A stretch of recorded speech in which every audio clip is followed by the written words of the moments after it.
নিরাপত্তা ইস্যুতে এবং সীমান্তে কাঁটাতার স্থাপনে বাংলাদেশ ও ভারতের মধ্যে সব প্রোটোকল এবং চুক্তি অনুসরণ করা হচ্ছে। বাংলাদেশের ভারপ্রাপ্ত হাইকমিশনার মোহাম্মদ নুরুল ইসলামকে তলব করে এই কথা জানিয়েছে ভারতের পররাষ্ট্র মন্ত্রণালয়। এই বিষয়ে থাকছে এখনকার টিভিএস নিউজ আপডেটসে, সাথে আছি আমি মোহনা হোসেন। 13 জানুয়ারি নয়াদিল্লিতে নিযুক্ত বাংলাদেশের ভারপ্রাপ্ত হাইকমিশনার নুরুল ইসলামকে সাউথ ব্লকে তলব করে ভারতের পররাষ্ট্র মন্ত্রণালয়। আন্তঃসীমান্ত অপরাধমূলক কার্যকলাপ, চোরাচালান, অপরাধীদের চলাচল এবং পাচারের চ্যালেঞ্জগুলো কার্যকরভাবে মোকাবেলা করে অপরাধমুক্ত সীমান্ত নিশ্চিত করার বিষয়ে ভারত তার অঙ্গীকারের কথা পুনর্ব্যক্ত করে।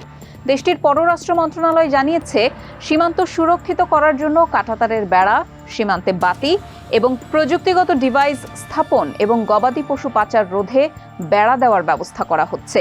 ভারতের প্রত্যাশা, বাংলাদেশ আগের সব সমঝোতা বাস্তবায়ন করবে এবং আন্তঃসীমান্ত অপরাধ মোকাবেলায় সহযোগিতামূলক পদক্ষেপ গ্রহণ করবে।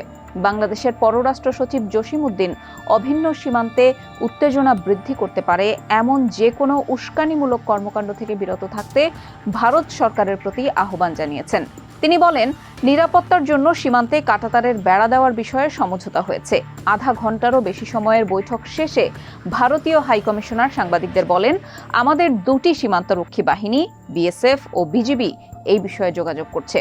সীমান্তে কাঁটাতারের বেড়া নিয়ে একটি সমঝোতার কথা উল্লেখ করে এই কূটনীতিক বলেন, দুই দেশের সীমান্তরক্ষী বাহিনী বিএসএফ ও বিজিবির মধ্যে যোগাযোগ অব্যাহত আছে।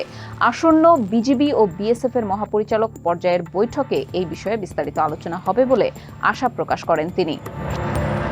ভারত বাংলাদেশ সীমান্ত বিশ্বের দীর্ঘতম আন্তর্জাতিক সীমান্তগুলোর মধ্যে একটি।